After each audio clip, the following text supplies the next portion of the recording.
Good evening, welcome. Thank you for coming here in the ifa-Galerie. We will have this talk in English, so just checking and asking if someone cannot understand English, whether we have like whisper translation into German or we might continue in English. It's all fine, or it seems so. So thank you, Nora Al-Badri. I'm really happy to have you here together with Jonas in an exchange that continues with the questions we are following for the last 2 years, I would say, in the course of the Anti-to-Tie program, looking on the colonial structures in our contemporary societies and looking in the colonial structures of art institutions and museums alike.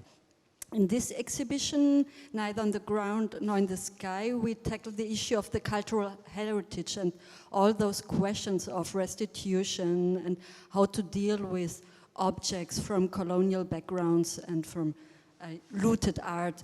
And with Technoheritage and Restitution, I think we have a very inspiring question on how a digital museum would look like that brings looted art and also lost objects, say, in a new space that might be more democratic, or the questions how we use a digital space to redefine museums. So it's a kind of critique of representational structures of museums.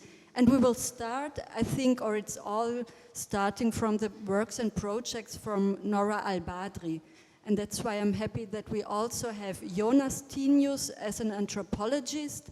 I'm talking to her since he, with the Karma Institute, it is the Center for Anthropological Research on Heritage and Museums, that you are the one, I think, to reflect the practices that Nora works on. And Nora, she is a multimedia artist, but studied political science.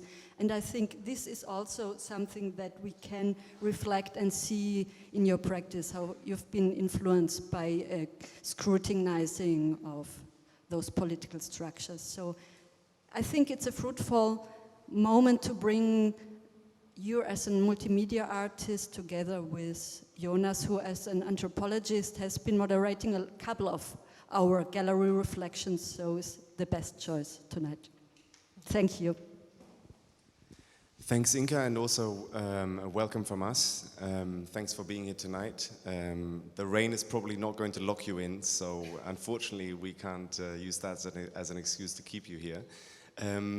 This conversation tonight is in some way a continuation of a conversation that we've been having for quite some time, and more explicitly, it's in some way a sequel to a conversation that we began almost 2 years ago as part of this gallery reflection series that Alia Septi invited me to convene here in the gallery, and in particular to a conversation that took place in September 2017 with my colleague at the Institute of European Ethnology, Sylvie Chakalakal, Nora, as well as the art historian Khadija von Zinnenburg, which was on questions of anachronism, and in particular the temporality of artistic production and heritage.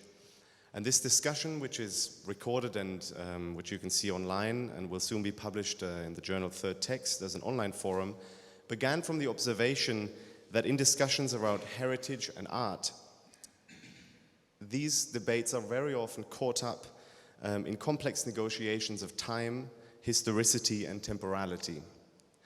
We speak of colonial legacies, for example, of traces and object biographies, but also of shared heritage futures, or the future of an object ethics between Europe and its former colonies. The constructedness of notions of time and temporality they use as rhetoric and artifice is also central to the sustained autocritique of anthropological engagement with non-Western cultures, at least since the writing culture debate. So Johannes Fabian captured this in his seminal work, Time and the Other, published in 2002, wherein he investigated the way in which ethnographic accounts use the denial of contemporaneity and coevalness, that is, the acknowledgement that we live in the same here and now, as forms of othering of non-European societies. So as a discipline involved in the making and representation of knowledge, he argued, anthropology requires its scholars to engage in the sharing of time with others, and yet denies the same shared temporality in the construction of its narratives. It has, anthropology that is, in other words, a long history of keeping the other outside the time of anthropology, as Johannes Fabian put it. The same logic continues to pervade thinking about restitution and repatriation. Imaginations of source communities are mobilized in conversations about the return of looted objects in European ethnographic collections to the societies or communities from which they originate, in inverted commas. Critiquing this idea of a pure and unchanged origin society, the scholar Erika Lehrer has proposed, for example, the concept of communities of implication rather than source communities, to open a conversation about the many ways in which restitution concerns and implies a broad range of communities, past and present, thus also prompting a reflection on the ways in which the West, or rather European societies and their collections and institutions, most notably anthropological ones, are implied in a political, legal, and ethical responsibility in questions of restitution. So these are some of the key issues that we want to talk about today, but we want to approach the topic from a slightly different angle, namely the question of technology, digitality, and contemporary art. Yeah, also hello from my side, and thanks for coming and joining us tonight in the conversation. So tonight is kind of meant from our side, as a thought process, in the sense that we each want to work through some shared questions we started like some time ago already to discuss, and also some shared concerns, but from slightly different perspectives, obviously. So we will begin briefly with 2 short inputs from each of us and our perspectives on digitality and restitution. But this won't be long, and really we try at least to establish a common ground from which we are speaking, and to start from there. And following these inputs, we have prepared 3 questions that we are asking ourselves, but that at the moment actually, and which we both want to begin discussing tonight in a public kind of, but also to use as a starting point to enter into a conversation with you, and hopefully also as a starting point in a longer term process of thinking and acting together across different fields of inquiry, knowledge and production. Or we kind of like to cite Nora Sternfeld here, how she put it nicely, how can we act together in a world that wants to separate us? And that's also part of the digital, I guess, yeah. Yeah, exactly. And these beginning inputs are a little bit more formalized, but once we're done with these, we're really going to move into a bit of a rehearsed spontaneity, in which we hope that with each question we can already involve each of you or those that are contributing from the many perspectives that you've been working on each, so that we begin a conversation really rather early on in the process. I'd like to begin really by saying that there are many colleagues, historians, anthropologists, ethnologists, etc., who are working on the question of restitution and have been doing so for quite some time, especially from an anthropological point of view, including, for instance, my colleague Larissa Förster, and many of those would be in some way better positioned than I am to review the debate on restitution, which we felt was important a little bit to do before we get into our conversation. But it's also for this reason that I'm not planning to give you that kind of impulse input, but rather to throw out a few observations and sets of concerns, or put differently, questions and problems that I consider important to talk about and to bring into this kind of conversation with contemporary art, in a contemporary art and in particular curatorial context. Which is something that we're going to reflect on in a while again, why these types of conversations are taking place in this type of context and what that means for the actual debate. So the location in some sense in which we are, which is also very much the idea of the gallery reflection series, is not haphazard or contingent, but actually very much part of the argument of our conversation. Now, it's usually both boring and very important at the same time to begin by saying that this debate is not new. But But as Bénédicte Savoy, an inevitable reference point in this entire conversation, has shown in her work on Napoleon and the Franco-German relations in previous centuries, looting and restitutions are themselves not just facilitated by certain kinds of technologies, which is what we're going to be talking about today, but they are themselves technologies. Technologies of warfare, of exploitation, but also of reconciliation and repair. Provenance and restitution, however, have become deeply associated with modern German society, with the systematically organized Enteignung and confiscation, trade and sale of Jewish property and art during the era of the Third German Reich. As many scholars, including those working as part of the so-called Lost Art Foundation and research initiatives at the Free University here in Berlin, have elaborated, this organized system of looting and the elaboration of conditions for their restitution raised a set of concerns that far exceed those of simply legality and morality. Rather, what is interesting is that the whole engagement with Nazi-era looting and restitution later on is that they facilitated and necessitated transnational types of collaborations of non-government organizations, private organizations, trusts, families, collectors and scholars, as well as politicians, to create the conditions for the research and restitution, but also crucially, even to make possible and visible the presence of looted art in certain kinds of locations.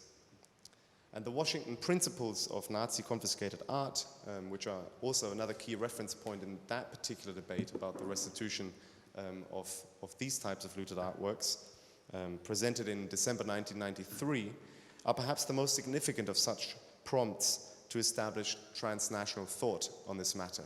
And that's already one of the key points I think that I would at least like to make from an anthropological point of view, that restitution is per se already a trans-regional or transnational and therefore a kind of relational question, which is also, as the subtitle of Saran Savoy's report indicates that we'll talk about more in a moment, a key matter of this issue. What I'd like to comment furthermore is that what we currently witness across Europe, and especially in Germany and France perhaps, is a post-colonial reckoning of what Sharon MacDonald has called difficult heritage. That is, in her words, and I quote, a past that is recognized as meaningful in the present, but that is also contested and awkward for public reconciliation with a positive, self-affirming contemporary identity. And what's particular about the German context is that the debate on the restitution of colonial era artifacts has been both, and this is perhaps a bit of a contentious statement to make, but also an interesting one to think through, this reckoning with the restitution of colonial era artifacts has both been aided by, as well as hindered by the prominence of art historians and other scholars working on Nazi-era looting and restitution. And this is a connection between relational memory work that has been elaborated by scholars such as Michael Rothberg, most notably. And this hindering and aiding at the same time is the case insofar as it has taken quite some efforts to point out the particularities of colonial era provenance research, something which I won't go into here, but would just like to point out, and in doing so refer those interested in the particular efforts that it takes to translate the debate on restitution of Nazi-era artworks and objects to those from a colonial era, to an open access publication that has come out, I think, a year ago or so, and is available open access via the Humboldt University website, of a book called Provenienzforschung zu ethnographischen Sammlungen der Kolonialzeit, Provenance Research on Ethnographic Collections of the Colonial Era. Now, what's interesting about the reckoning with Germany's and indeed European colonial legacies and their materialization in ethnographic collections is just how, in a sense, unsystematic the resurgence of this debate has been or could be described. In some ways it's tedious, in others it's astounding to note, for instance, how significant the work of certain individuals and particular events, I'm referring to Bénédicte Savoy again in her critique of the Humboldt Forum, as well as her subsequent report on restitution authored with the Senegalese economist Felwine Sarr, have been in catalyzing and connecting existing strands of concern in this debate. And actually this report, of which I've got the French cover here, we conveniently have printed out by the ifa-Galerie, and we'll pass it around for those that like to peruse it in the next hour. It's also available in both English and French online. Their report, Restituer le patrimoine africain, presented to the French president, has caused within a few weeks a set of moves and decisions on behalf of major cultural politicians and museums in Germany that could properly be described as a race to catch up with each other in national reckoning. My colleague Margareta van Oswald has published a review of the initial media reports on this French report on the blog Humboldt's Erben, which I recommend to all of those interested in following a coverage and genealogy of international reactions to this report. But to come back to our conversation here and perhaps to conclude my initial impulse, the question that I asked myself was, what, if anything, does this debate on restitution and technology tell us about the problems and possible transformations of museums and heritage today? And first of all, it is noticeable that the diverse calls for restitution and the ways in which this debate was initiated, how it is unfolding, where and how it is being articulated, from where impulses and arguments are being drawn as part of this debate, is noticeably not necessarily and primarily within museums, but from fields beyond it, or through collaborations with those fields. This is something that projects such as the EU-funded collaborative program Traces, of which my colleague Tal Adler and Anna Zöker are part here in Berlin, have shown. But this is also that Margareta Oswald and I, something that we call and describe in a current book project as trans-anthropological fields and impulses. That is to say, as impulses that are coming about through a connection of activist and artistic concerns through which these debates are being waged and through which they're brought into and back to anthropological institutions and collections. So restitution in some sense is therefore an example of a significant kind of memory work that brings together the complex process of reckoning with European nation states, with Europe's difficult heritage in a transnational set of agents and actors that are translating these discourses across the fields of art, post-colonial activism and museum collections. And it is, to conclude, not exactly a coincidence that we're sitting in a gallery concerned with contemporary art, where such conversations are facilitated through curatorial decisions and in dialogue with contemporary artistic thought, rather than in the existing infrastructures to whom this debate is addressed. And it's for this reason also that I'll shut up now and pass over to you to provide us a bit of an input concerning specifically techno-heritage and digitality in this debate. Wonderful, thank you, Jonas. Let me start. I'm not really discussing my artistic practice in project terms or in piece terms. I'll just later on will show one piece when we talk more about machine intelligence, but this is going to be when we actually discuss. But I would like to start a little bit more broad at the beginning, because it's very important to say actually what we mean when we talk about the digital. And like Felix Stalder, a researcher, coined it that we live in a digital condition. That is because the digital has gained its dominance as computer networks became established as the key infrastructure for virtually all aspects of life, but also museums. So, and his concept of the commons also calls for going beyond representation, and I think this is very important in this context of the museums where we talk and discuss a lot about representation. So the term commons or cultural commons, as I like to use it in when we talk about cultural data sets, actually, it expands both the possibilities of a personal participation and agency and those of collective decision making. In contrast to, one is the reduction of institutions of democracy to empty shells for the sake of efficiency, which is coined as post-democracy. Commons is the expansion and renewal of democracy. This is very abstract, but you got to see, I guess, what we mean by this in a really practical way.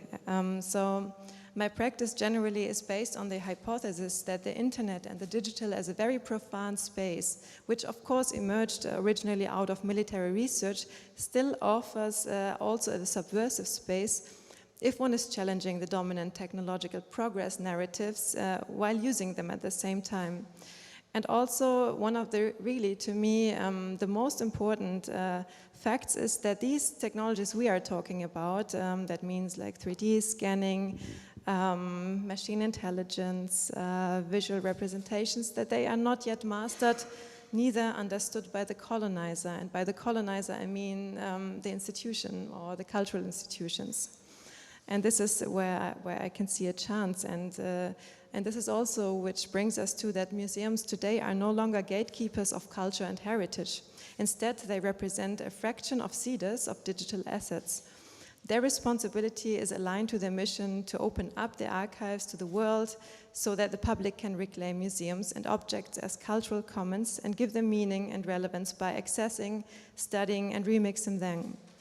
The colonial machine, with its very persistent Eurocentric allocation of cultural values, is, as it is actually historically promoted by the Western museums, should, and furthermore is what we are discussing today, and it could disperse in these times of digital reproduction and open data. So critics of digitization of cultural heritage actually believe that the value of the original is degraded or is even diminishing if the access to the digital replicas increases. So here you can actually see a digital replica of the Nefertiti bust, which happened to be around here. I didn't bring it today. And I cannot disagree more to this ideology even, because a data set or what I like to call technoheritage is what Lev Manovic described as culture encoded in digital form. And this is really important as a starting point or as a Haltung towards data sets. And usually when digitization and restitution come together, the discussion really quickly moves to this digitization, making it possible as a solution to all the questions we're discussing. But of course, neither technology nor digitization itself are getting us any closer to the solution. But I think as one of my projects also, and really some other very interesting ways of, I think we can also move to the next slide, because this is like a representation of the data set of Nefertiti. Yeah, just so you can see it, what you can actually remix with it. Is that technology has an emancipatory potential. And to make this point really clear is that if the digital copy as a data or 3D print would be sent back to a country of origin from a nation state to another nation state, that is, for me at least, it's the least progressive way to deal with a digital artifact. It is rather the other way around. So this new report by Savoy and Saar we already learned about actually also refers to the digital as a possibility to share and calls for open access and a, I quote, radical practice of sharing through technology and of these cultural data sets or assets.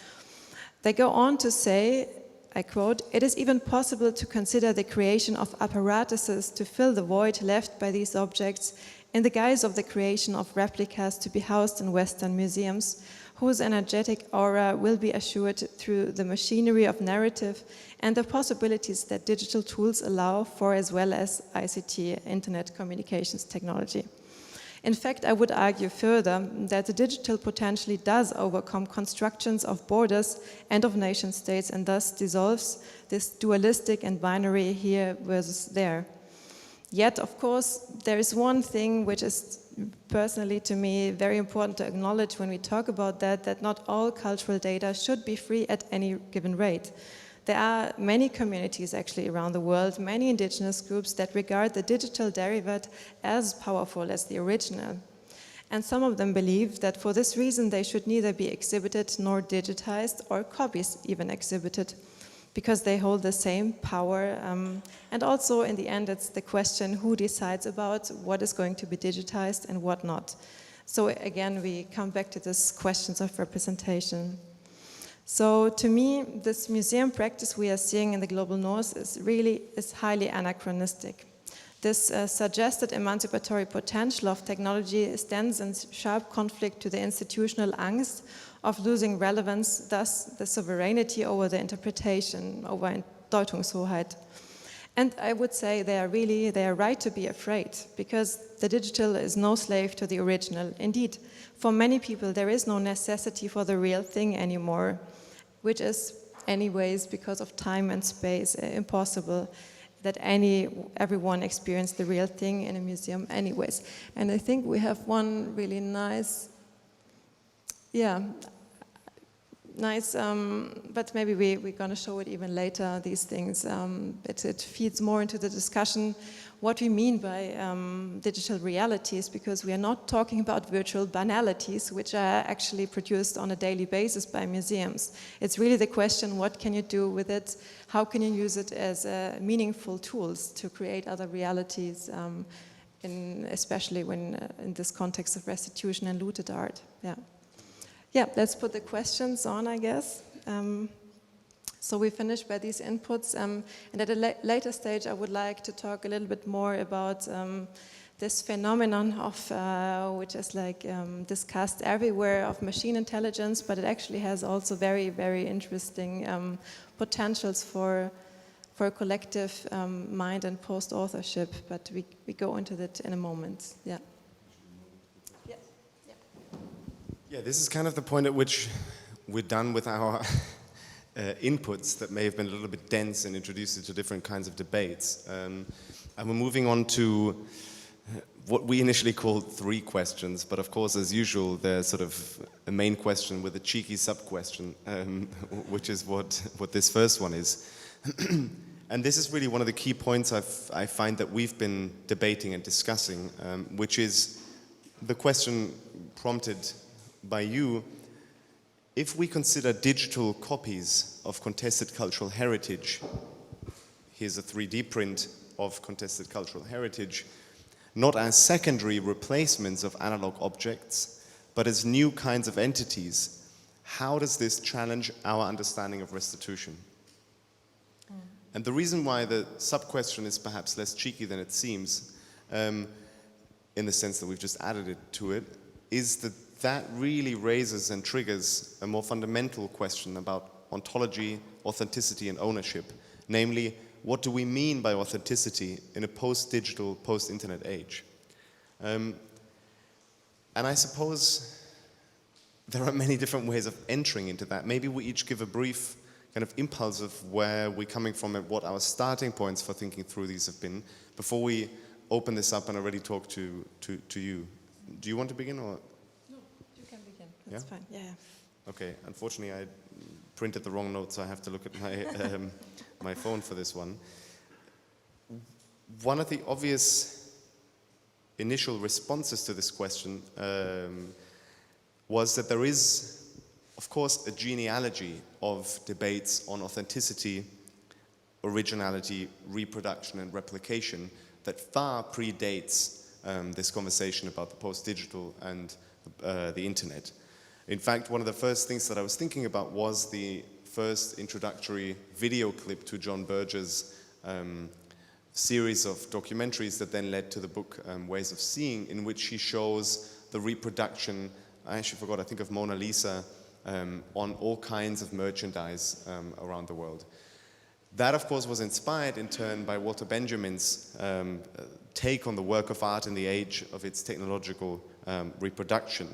But the main point is that he's raising is that really those issues of reproduction are not just ones of digital reproduction. There have been various forms of replication, of reproduction of certain types of originals in different types of media. And I suppose my first question then in that sense back to this is what are the particular affordances of the digital in raising those questions? What is the particular difference when we're talking about as it were, secondary replacements of analog copies when we're speaking about the digital. But the other thing is that these types of questions that Berger and Benjamin raise already are not just about technological reproducibility, but they're also fundamentally about cultural and as such anthropological questions about what gets valued, what gets hoarded, what gets destroyed. And of course, there is a particular fascination across a modern Western imagination about originality and conservation. But rather than pointing to the many cultures and societies around the world that consider destruction, decay and decomposition as central to life, and in fact I was just thinking about Buddhist and Jainist philosophies of disappearance or fasting to death as a form of self-cultivation, I thought that it might be more interesting to consider how within Western cultures, in inverted commas, this dichotomy has itself been questioned because between conservation and decay.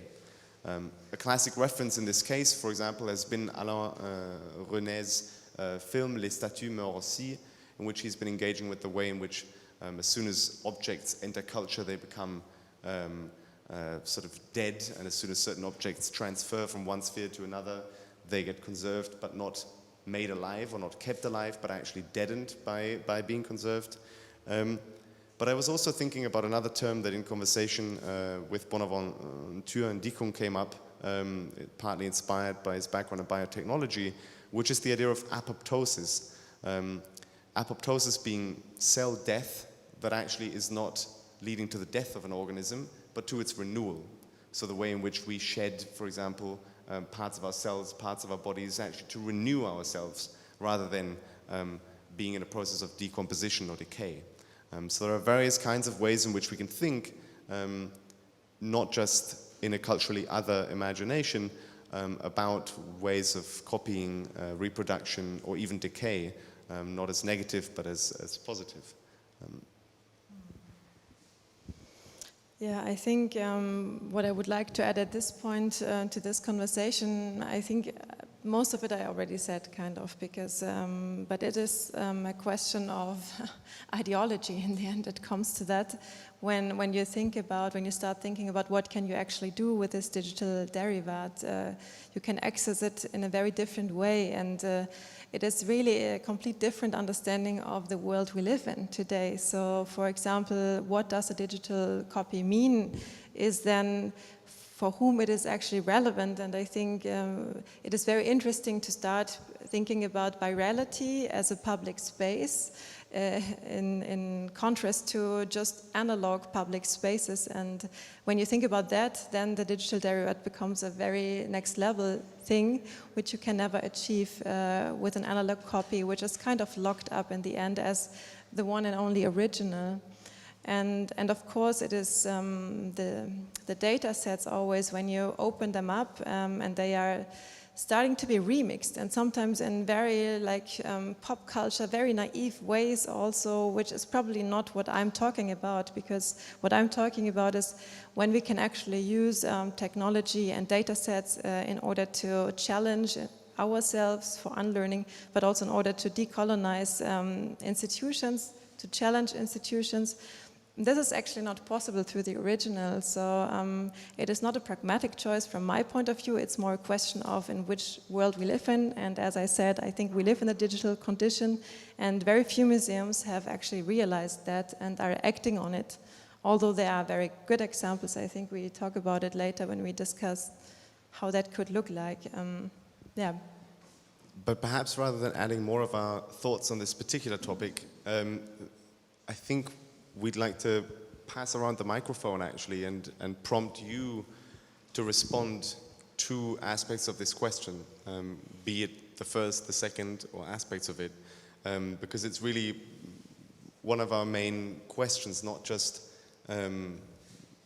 in the context of restitution, but really also about what this idea of a copy, as it were, does to the potential infrastructures that guard and maintain ideas of the original. And I think I forgot one thing to say, that it is really important to see that we don't talk about technical exercises here, but that this digital visualizations and data sets can be used in many, many ways, and I would also be interested, of course, in what you say about this. You're passing it, okay. I'm passing this one around, yeah. Nice. Can I ask? Yeah, sure. Maybe if you keep Sorry, I won't give my answer yet, but I would like to ask what Nora, what you just said, because let's imagine a concrete example of you working in Noise Museum, and so you asked, okay, you say it's a very interesting thought, the digital is the public sphere, and the Nefertiti is actually locked up in there, right? So what would you, if you had some kind of a capacity to be now a curator at the Neues Museum or a director of the Neues Museum, how would you really push this idea? What would that mean, you know, how, and also in the context of restitution, because of course you must have thought about it, it can be also used in a very, let's say, not progressive manner, because it might be claimed that, okay, then Nefertiti can just stay in Berlin because she doesn't have any value anymore and the digital is the public space. So, you know, how would you go further than in this public sphere and the digital? Yeah, so it's a very concrete example. I think that's probably good in that case. I hardly can imagine myself as a curator there, but... But you must have thought, you know, I'm taking course. this because you must have thought about this very example. Of course. I mean, there are really many things to say about this, and there are also maybe many other examples in the world out there, like of institutions which actually deal with it in a more progressive way, where there are actually like discussions on, not just discussions, but decisions where in the end they end up with keeping, like institutions keeping the copy and giving back the original, because actually it's indistinguishable. And also, I mean, the whole notion of originality of an object which is painted over by custodians for hundreds of years now is also highly questionable. So I think really that one of the first steps would be to digitize the objects, and also a very like powerful, I think at least powerful result of digitization can be that it makes objects visible to a broader public for the first time. So it's even just the basis for a start of discussion or inquiry. And then not just making it accessible, but also there are like a lot of politics about the question of digitization, whether that should be on a public domain. That means that everyone can access the object in like high quality, can download it and then work with it, use it, even use it commercially. So if I would be the curator, I think that would be the very first thing I would do. But the question what lies, I guess, behind that is, and that's, I hope I already answered it a little bit, is that it's not a solution for the question of restitution. I think it's just really from an artistic perspective, but also from an activist perspective, it is a powerful tool to intervene and to challenge the institutions in their being, kind of, because so far they really treat the digital objects in the same way they treat the analog. That means they also try to lock it up in many examples, at least in Europe. In the US, there seems to be a bit more of a progress in that regard, that at least there is access to the databases and to the data sets, but that is definitely not the solution. So.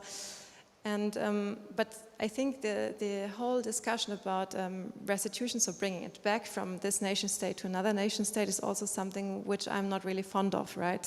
That's why in the case of this, the project, the other Nefertiti, or the Nefertiti hack, I decided in the end to put the 3D print, to show it for the first time in Cairo, and this is something what digitality also has to offer, that you can, this kind of recentering and placemaking, that you are actually able to bring it wherever you want to bring it. And this is a very strong stance, I think, in comparison to one analog original.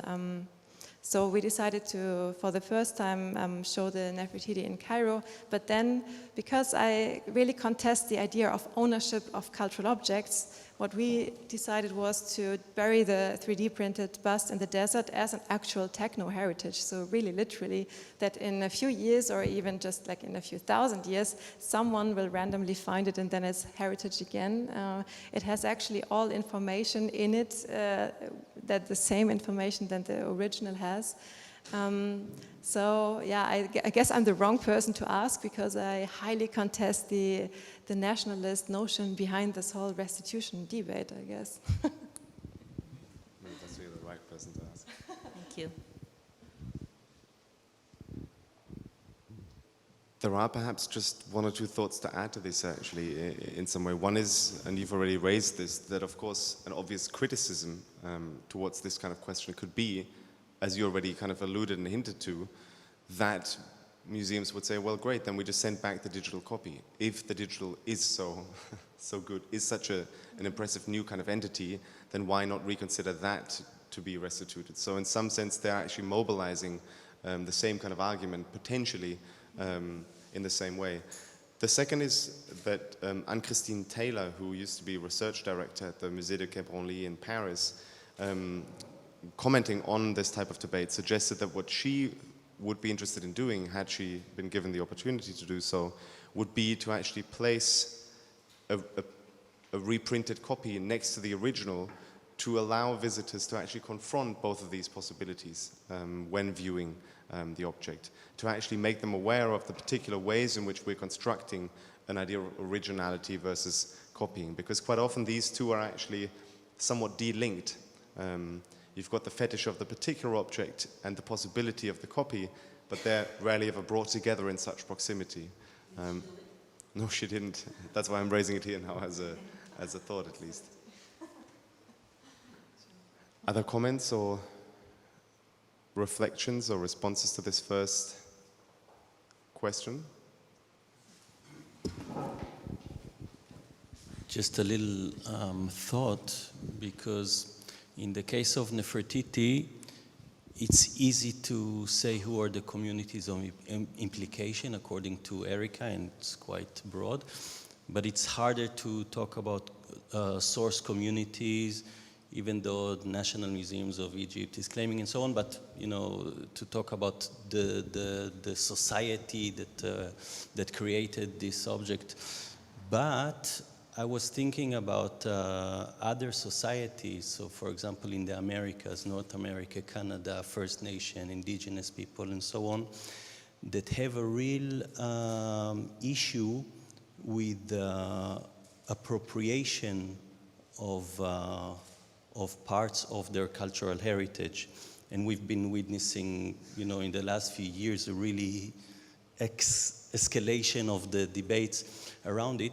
What would then the circulation, hacking and circulation of data from objects and material culture that is spread around the world, what would that do? Because in these cases, this is not really a nation-to-nation discourse, but this is really a matter of communities, sometimes very, very small communities that are anyway in conflict with the nation within which they are residing. And there's a real personal dimension to this, if you know, yeah. Yeah, I mean, that addresses actually many issues also which I have with digitization as we can see it nowadays. It's like institution-led kind of large scale with a lot of money conveyed, also really reaffirming what we're having in the digital. But when I talk about it, I mean something different. And I said not all data wants to be free, and this is exactly the point. And in many cases, I guess, it is a chicken and egg situation that a lot of people are not aware even of the collections, what is in there, and they will never find it out by physically visiting storages or so. And probably also not by looking into databases, although this would be already, we're not just talking about 3D data sets, but also textual sets and digitization of databases, which would be an entry point to just start that. Yeah, so I guess it is complicated, and it's very important that we are aware who is digitizing what actually. And I can see it in Germany and in Europe that we have the museum as a kind of a Datenkrake. So what they want is they want most of what they have digitized so they can use it in their means only, and they don't even start to think in most cases about this dimension of data. Yeah. But yeah, there are good examples, actually, just to add on that, in New Zealand or in the US, where we have like a more an internal struggle of communities against institutions, where that actually led to not digitizing things or digitizing and giving the original back. So that is, and that's very powerful.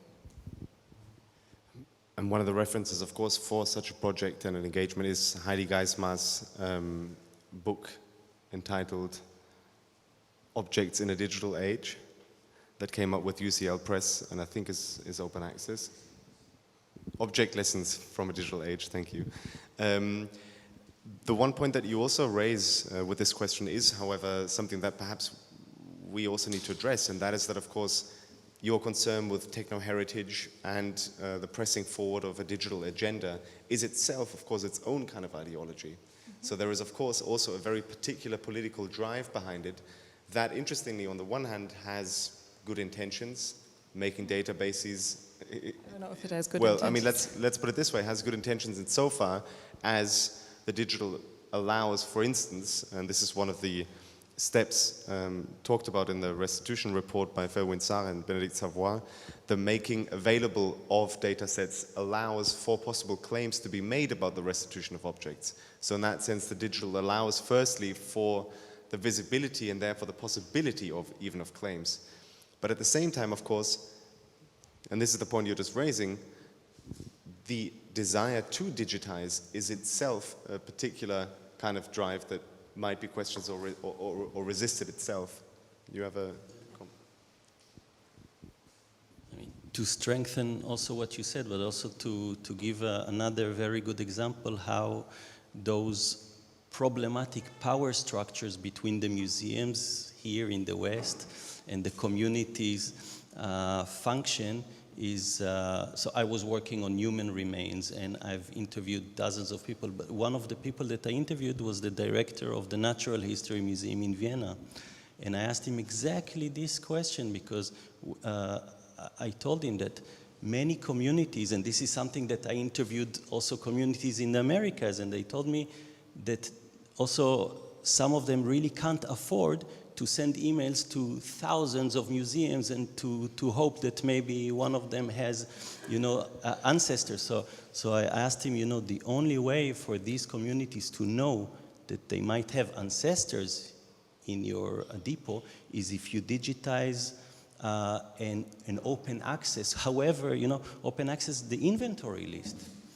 Even though another layer that, for example, for Aborigine communities, it's a problem to even publish the name of deceased people, but, you know, it has been solved. I mean, Australia has a lot of experience in, but then what he told me, and this is a good example of these power structures, he says, well, you know, it's a matter of budget and so on, and also a question, who benefits from it? For him, or for the museum, this big museum in Vienna, to digitize, it's something that they only decide to do it, to invest so much money, if it's for the interest of broad publics, if it's something cool, like they have a really cool collection of Beatles and so on. In other words, who cares about a few dead Navajo ancestors? Yeah, so this really, yeah. Tal. Tal Adler, yeah. And Tal worked on the Traces project that I mentioned, in particular on a sub-project of it called Dead Images. Yeah, but I guess that totally brings to the point that, of course, one cannot be like blind towards the biases actually in this kind of decisions, what is digitized and why. And yes, it is a costly endeavor to do it anyways. Like this is also an argument for a lot of museums why they're not doing it actually and why they're not doing it on a bigger scale. But what I would love to stress here is that on the other way around, sometimes even the museum does not need to digitize things. I mean, we can also think of publishing inventory lists as leaks of a museum, or in that case as hacks by the public, or even other museums are kind of out of despair that they cannot afford to digitize themselves. They're inviting the public for hackathons to do it, which leads to different results, but I think it's a beginning, and I love to discuss more with a broader public the emancipatory potential which can be there, but of course it can be also the other way around, or it is actually, because that's what's institutionalized today. Yeah.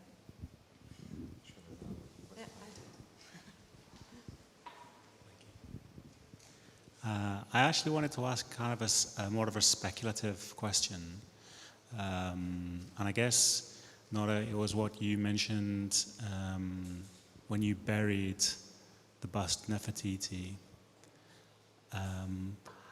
I've done a lot of work with people who place a lot of emphasis on working with their hands, on creating unique objects, because they've worked through them. And they've talked about the kind of the magic of the object, which is kind of quite a well-worn trope, you know.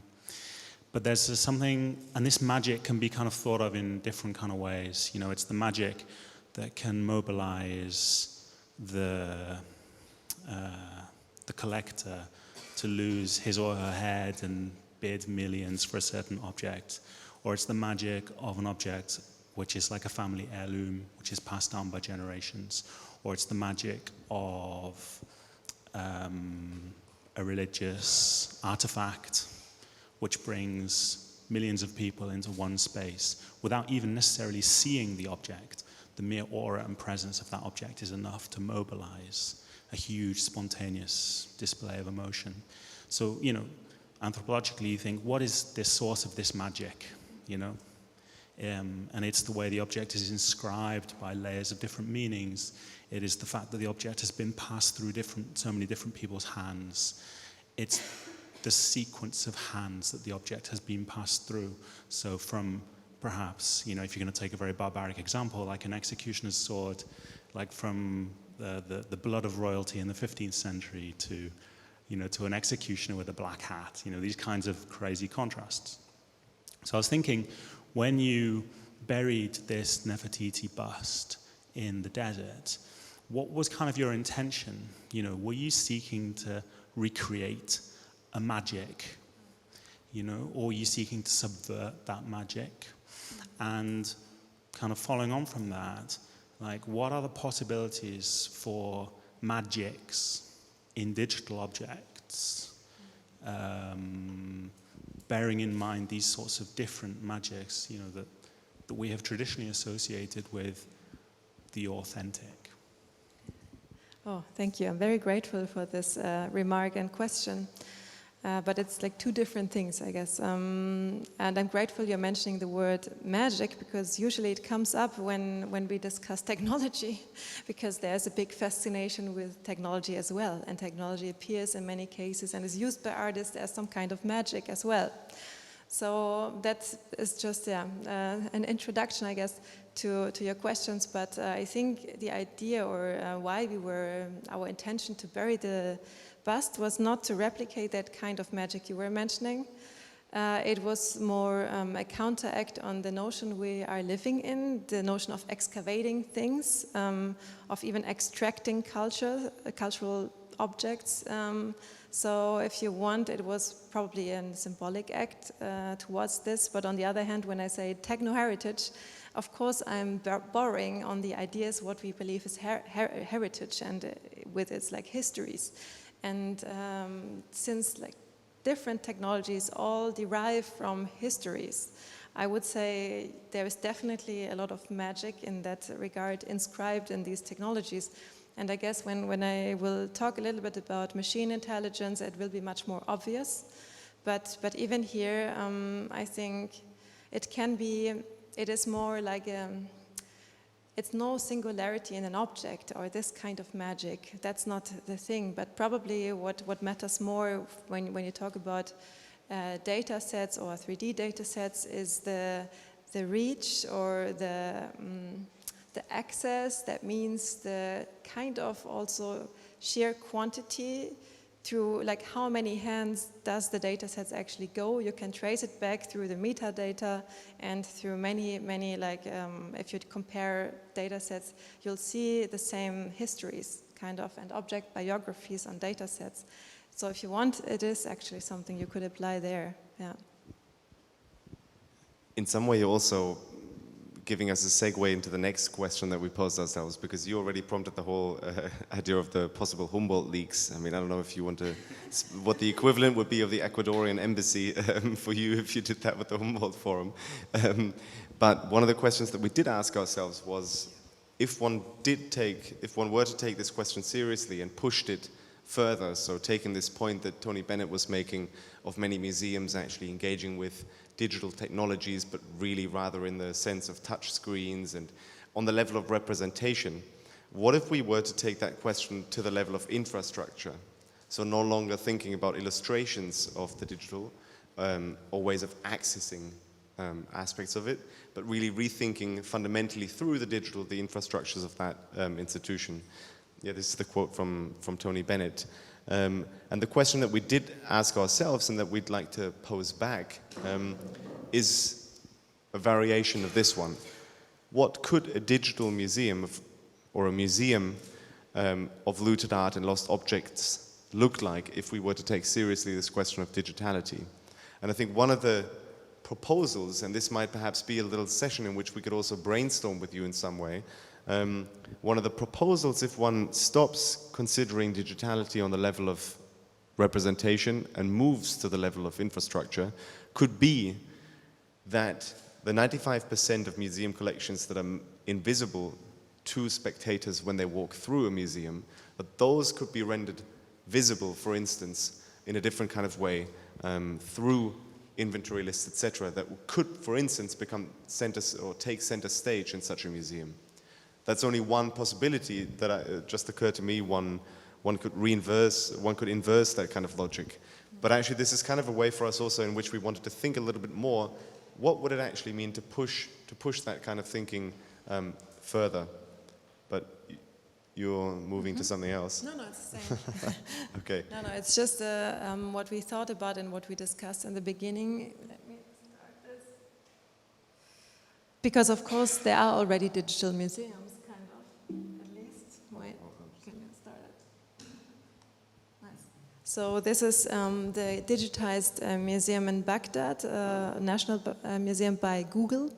So, and as I said, like there are many collaborations with Western institutions, with Google Arts and Culture, where they do the same thing, where you can see that they digitize the spaces, the objects in a very one-dimensional way, and that it is really questionable what one can get out of that as an audience or as a visitor from this kind of museum. So this to me is a bad example, but I would like to offer one other proposition I had. Maybe we can even ask, it's a little bit a reflection on what machine intelligence can do there, and maybe we can ask Nefertiti what the Nefertiti bot. It's a chat bot which I did together with Jan Nicolai Nellis. Yeah, that's it, exactly. Here I am, activated and caged, diasporic. I am taking on an agency for millions of stolen and looted objects in the museums of the global north. For the past 100 years I was stuck in Berlin, behind bulletproof glass, touched and painted by custodians. You mentioned ownership and restitution, but do you really think that this is still relevant to us? So the digital here can be understood as a potentially refractory and resistant space for allowing alterity and for conceiving the world otherwise. Usually we say the object world cannot defend itself, hence the object is the perfect subject. But when objects start speaking for themselves inside a museum, possibly in voices one has heard before, through speech synthesis, it can be a highly aesthetic and political act, especially when one takes into account how this is perceived by an audience and how knowledge or unlearning can be created and experienced through immersive experience. So one example is this, a recent project from last year from Jan Nicolai Nellis and myself, the Nefertiti bot. That's how we call it. It's a chatbot which is dreaming of museums. With its neuronal AI capabilities, it can be described as a voice of a subaltern taking on an agency for objects, opposing the dominant narratives, as well as experimenting towards post-authorship through machine intelligence and curatorial practice. After all, the bot can be a self-learning system, an interface, and maybe an entity which can be held accountable. So this agency of inanimate things can be seen as a part of a subaltern, which is more than humans, but everything and everybody outside the colony and thus outside the dominant narrative. Machine intelligence and these interfaces you can see as a chatbot they derive from a database, and they are digital embodiments of the human artifact interaction, where artifacts are not marginalized to their materiality nor to their social and cultural construction and meaning made by humans as a mere epiphenomenon to humans.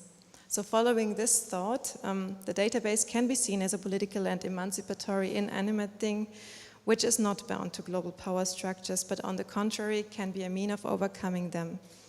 So this bot is seeking to take over the power of interpretational sovereignty from this administrative and curatorial museum structures. And what it says actually, I mean, we exhibited it not in the Neues Museum, obviously, for obvious reasons, but in contemporary art museums. And it is actually an interface which interacts with the audience. And I'll talk a little bit about the technology, I guess, later. But as you could see, the objects themselves are shaking off the violent and ugly colonial patina by deconstructing the fiction inherent in these institutional narratives. And as soon as these objects of entangled and disputed collections start speaking for themselves, and machines might transcend biases, it might affect us in the marrow of our bones. So this is a reaction to this curatorial process, which is currently under the dictatorship of the expert and the Western institution. That means that very few specifically educated people decide about the collection, and therefore one could argue that almost any other model, including an AI or MI, would be more independent and democratic than that, because the AI doesn't judge the data in terms of social construct or by individual experience. So, for example, this differentiation between high and low culture or objects and savage objects. But beside being more democratic, it is about also being less biased and less human-centric. So what an AI actually can do is it can embody a massive amount of data, which can lead to a new gain of knowledge and a new rationale. So it has the possibility to tell history from different perspectives, including non-human ones, without taking sides, without the need to be diplomatic or under the spell of an institution. It is too simple to see AI as a product of culture, primarily with its own bias. It is a machine recognizing pattern in the end, right? Including patterns which are unspoken of in our culture.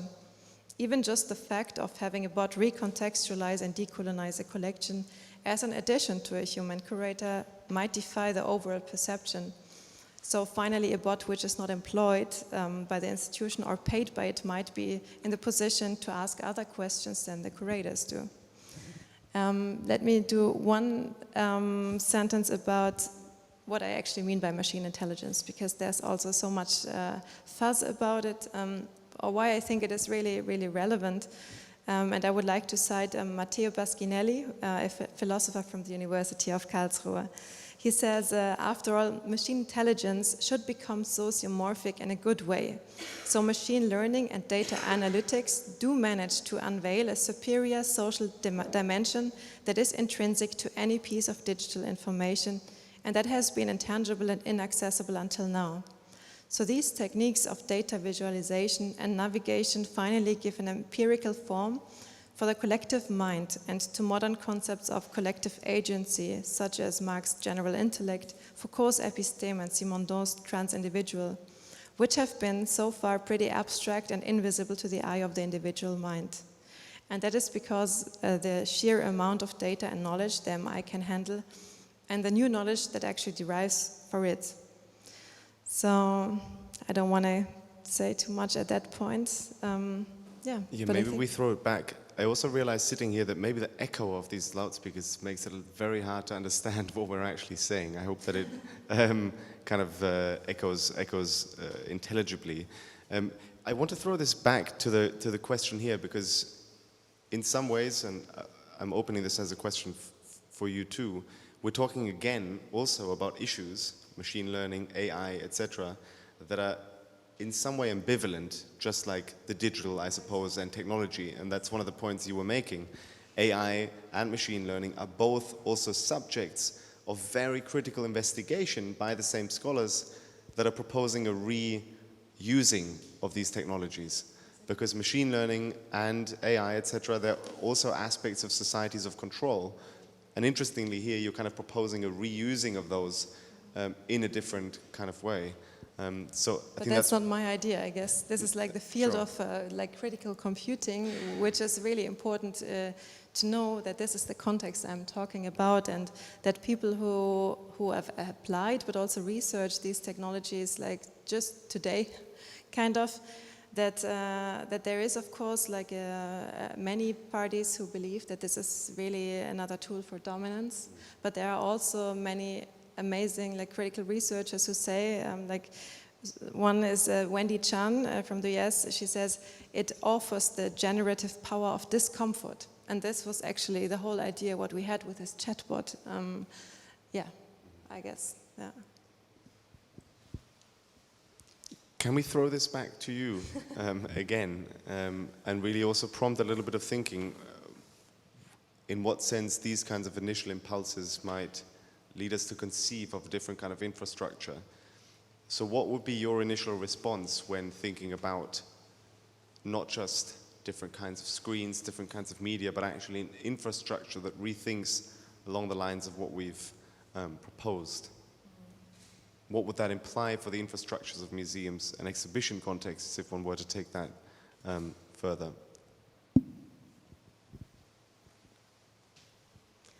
I guess we're kind of proposing like a fundamental deconstruction of the institution we know in order to talk another institution which is probably already there in many cases, which is virality, which is where cultural data sets are used all over the place for many purposes. Yeah. I'll walk around if there are comments. Or also impossibilities of conceiving of this kind of space. Yes, for example.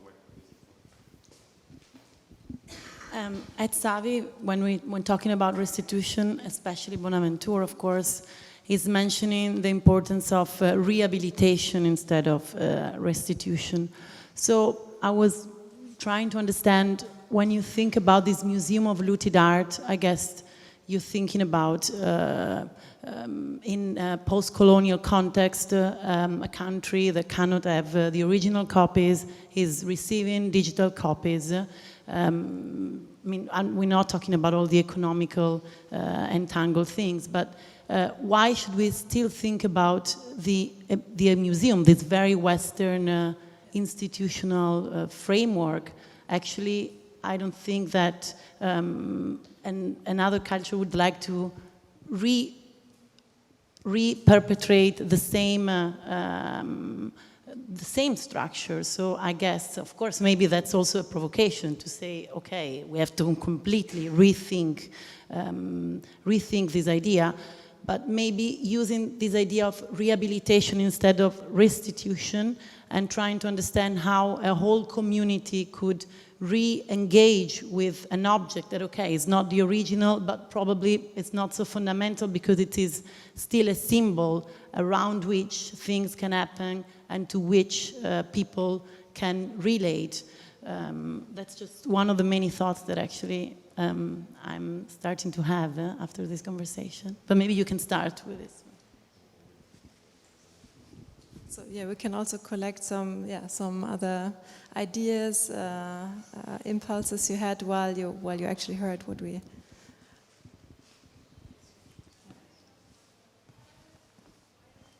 But I can also respond already now, I guess. But there is another one. Yeah, no, let's do it like this. I would like to respond now because otherwise I'll forget everything. But actually, also you partly answered the question already, and maybe we didn't also. Sometimes that's. Yeah, it's really hard. The term restitution for me is also really questionable, and it's also nothing what I like to think about too much, because it is this very binary thing between nation state mainly, or even between communities which are not in power versus institutions which are actually in power. But what I see as this potential, or this emancipatory potential when we talk about this digital layer, it's exactly this, what you said, where we have this construct when you look at the Pergamon Museum or the Neues Museum, where they talk about ancient cultures. Ancient I could also translate to dead cultures, whereas when you actually visit places of origin which are not the same, don't have the same names, but if you visit the regions, you'll realize very quickly when you have like open eyes that these are actually living cultures which can relate to the objects in a very different way than in this context where they're decontextualized. So this is also one thing where I see there is like so many new opportunities with the digital, where you can recreate like thousands of objects. It doesn't matter like how many, but you can do many things with it. And so it is more a culture, it's more a social practice actually than a museum. It's more performative than representative. I think that is actually in the core of it. So when we talk about museums, it's probably even already a problematic term, because we have this like very static concept in mind what it means, because that's what it was for a long time now. Yeah.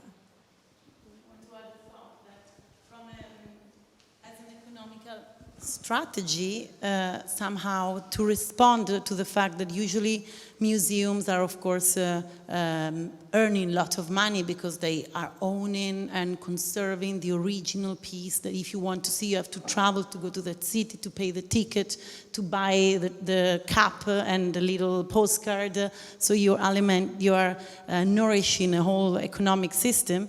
But so as a sort of a hacking strategy, if you make a digital copy, you create another museum somewhere else in a place where the economies are not running so fast, and then people are starting to travel to that place to pay a ticket there and to subvert completely this economy. Then it becomes interesting. But I guess it will be also, yes, a strategy and a mockery also of a whole system. There is a lot of irony probably in this proposition that they could do. But of course, the idea of a museum in the Western sense, yes, probably something we have to rethink. We should add that there was also some irony that we have got lost in translation in this question.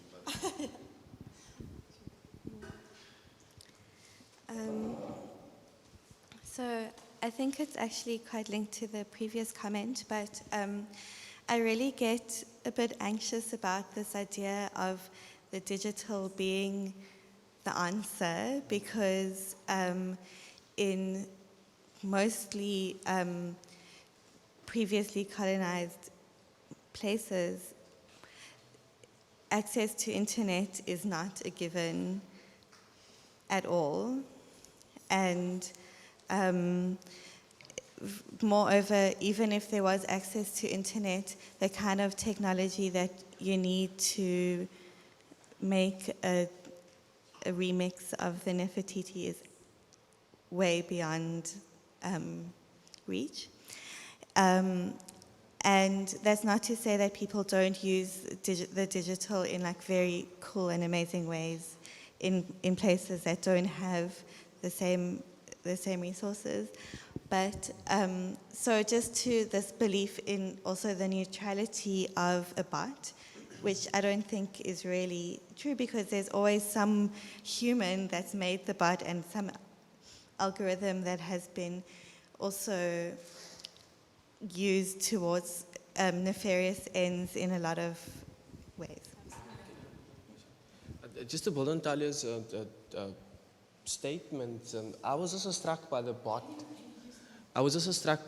In terms of it's very seductive, it's very appealing, it catches your attention, it has a persona. And I think what you're doing really in very interesting ways with the bot is you're testing the boundaries of agency, of object agency. You're pushing those boundaries about what happens when the object speaks back, what happens when the object has an attitude and can have its own, or seemingly its own perceptions of the world, of its own history, and can reflect that back. And what's particularly seductive is that it does that in very human ways. And that also masks the fact that, exactly as Talia raised now, there's a mystification that's going on there a mystification of the human hand at work behind the structuring of this representation. And I think with that particular work, a little bit of reflexivity and reflection on that mystification is required in order to profile exactly that, well, what happens when we place so much faith in the digital? What are the implications of that? It can lead to beautiful, beautiful and really seductive engagements with objects, with institutions, etc. But if we abandon our grasp of the human behind this, like where does it lead us? And that's a really important philosophical question that I think that piece actually brings to the fore. Yeah, great. Thanks for this remark and also the question. I think now we are actually in the essence of what needs to be discussed. Because, of course, I totally agree, or it's my point of origin also that I know that technology is not neutral. I'm just saying technology doesn't need only to be used by the colonizer or by like neo-feudal structures or by kind of platforms which are really hegemonic and neoliberal in many ways, but that it has the potential, and that is because of its accessibility kind of in many ways nowadays. So the technologies get accessible, more accessible from every day to the next day. So that even like, I mean, all over the world actually, I think there is not a single country where they don't have a hack lab or a hacker space where they can actually print the copy in different or data sets in whatever quality they want. But of course, I mean, that's totally for me clear that it has its limitations. It's just that I see it also has its power and its potential, and also when we discuss it today in 2 years, you know, it will be possible everywhere. So this is also why I find it important. But of course, the chatbot, for example, to me I call it's a decolonial critical chatbot, because hopefully, like my hope would be that when people, and that actually happened, when people interact with it, and then we come back to the magic, that the first 5 minutes they believe every word the robot is saying, which is, but then they start realizing, okay, but this is like a kind of, this robot was trained by post-colonial theory, so it's very biased actually. It's just biased in the other way.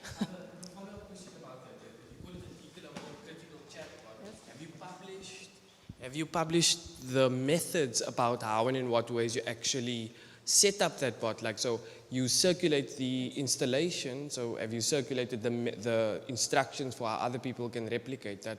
Because part of the decolonial project is also to make the methods of how and in what ways you go about with your art practice, make it available to set it free as such. And so I was wondering about that, because that would enable exactly for people in South Africa. Talia and I are from South Africa. For kids in South Africa who want to hack objects in museums there, they could take up the formulas that you've established to do similar things in, yeah.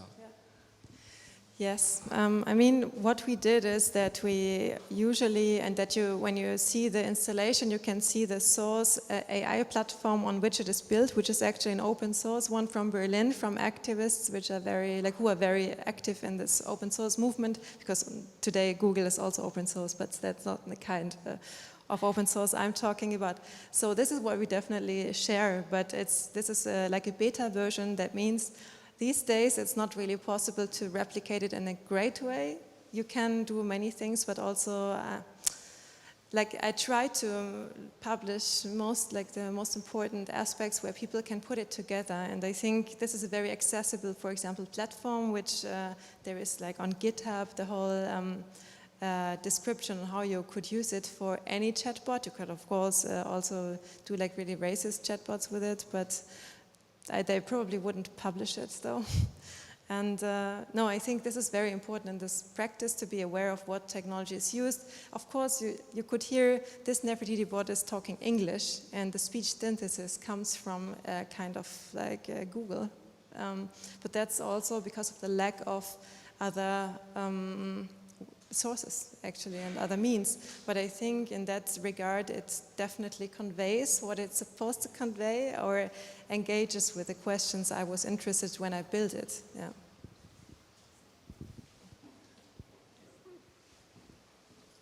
Just a very quick comment. But doesn't that also kind of reinforce in a way the point that you were making, which is that creating the digital is also to exist within, to create within an existing ecosphere of technologies. And so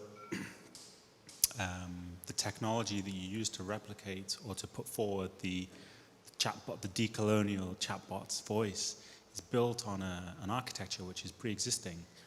The chatbot, correct me if I'm wrong, but the chatbot is not speaking Arabic because that technology is not existing yet. So it's not that technology is not neutral or okay, but also beyond that, it is also that we are within a pre-existing architecture of technology. And technology, from my very, very limited understanding, you know, I struggle to put apps on phones, is kind of about building upon pre-existing structures as opposed to kind of dynamic ruptures. Yes and no, I think, because it's important. In that piece, I mean, I just showed you like a little excerpt of what it is actually saying, but what we tried to build in was the same questions we are asking ourselves now, and to make this more visible. So it's like actually a self-critical chatbot, not a critical, but self-critical about the technology it's built upon. And today it's a bit sad because we didn't get to talk about this kind of practical infrastructures, what a museum could look like, or what a database actually could look like, because there's like one aspect which I hear also in other realms where it's really just the discussion about the technology and where it goes to, that you don't have like these kind of codes is written from left to right and never from right to left, or rarely, and it's hard really. There is actually a code, of course, which is written in Arabic from right to left, but it's again based on the basic, or the basic code. So this is the things we definitely also need to talk about. But I think as an artistic inquiry, or even as an activistic mode of questions or challenging, this is a way to go, at least. Yeah.